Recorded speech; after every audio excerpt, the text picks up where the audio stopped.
Hi అండి, welcome to money కిచెన్కి స్వాగతం అండి. ఈరోజు బీరకాయ ఎన్ని రోజులు కూర వండుకుందామండి.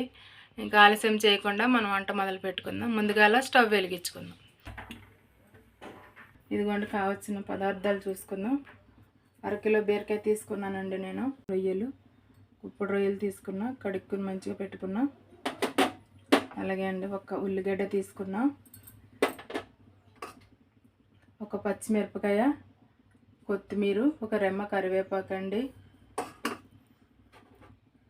కొంచెమే చింతపండు తీసుకున్నానండి.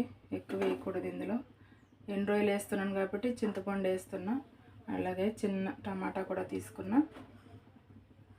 ఆవాలు, జీలకర్ర అండి, ఆయిల్. ఇప్పుడు గిన్నె కూడా కాలింది, మనం ఆయిల్ వేసుకుందాం.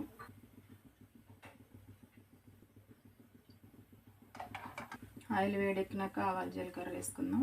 ఆయిల్ కాగిందండి, ఇగో ఆవాలు వేసుకుందాం అండి. ఒక స్పూను, ఒక పచ్చిమిరపకాయ వేసుకుందాం.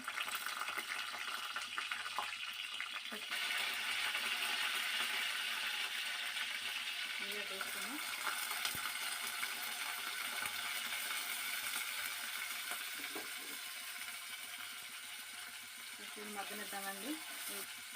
మగ్గనిద్దామండి. వేగేంత వరకు మూత పెట్టుకుందాం.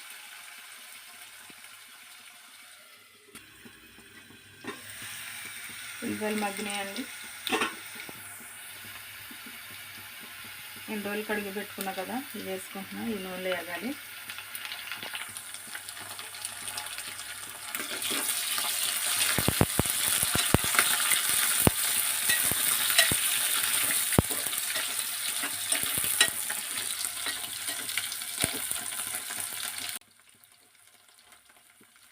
వేగినవండి, బీరకాయ వేసుకుందాం.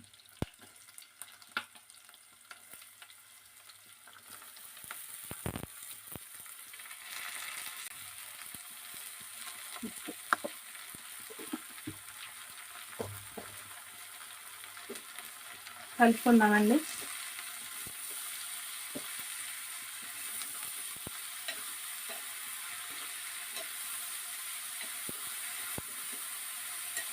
ఉప్పు వేసాను కదా, మూత పెట్టుకున్నాం. వాటర్ మంచిగా ఉడుకుతుంది, వాటర్లోనే ఉడికిపోతుంది బీరకాయ ముక్క. మూత పెట్టుకున్నాం. చూసుకుందాం ఒకసారి.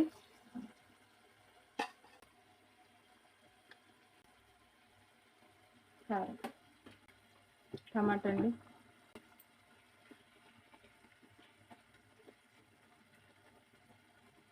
కొద్దిసేపు మూత పెట్టుకున్నాం. కొంచెం ఉప్పు టమాటా మీద చల్లితే తొందరగా మగ్గిపోతే మూత పెట్టుకుని తీసుకెళ్ళి కొద్దిసేపు మూత పెట్టుకుందాం. చూసుకుందాం. ఉడికిపోయిందండి. ఇగో టమాటా చూసారు ఎట్లా అయిపోయిందో, మెత్తగా మొత్తం ముక్కల కింద ఉంటుందండి. టమాటా తొందరగా ఉడకదు. అట్లనే కొంచెం లైట్గా ఉప్పు చల్లుకోండి, జల్దీ ఉడుకుతుంది. సరే కదా, కూర దగ్గరగా అయిపోయింది, వాటర్ కూడా ఎగిరిపోయింది. ఇప్పుడు కొంచెం చింతపండు రసం వేసుకుందాం. ఇదిగోండి కొద్దిగా.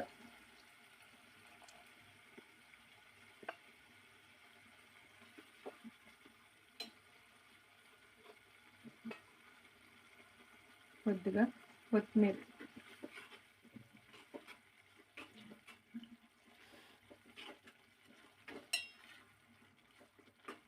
ఒకసారి కొంచెం కారం ఉప్పు చూసుకుని పడితే వేసుకుందాం.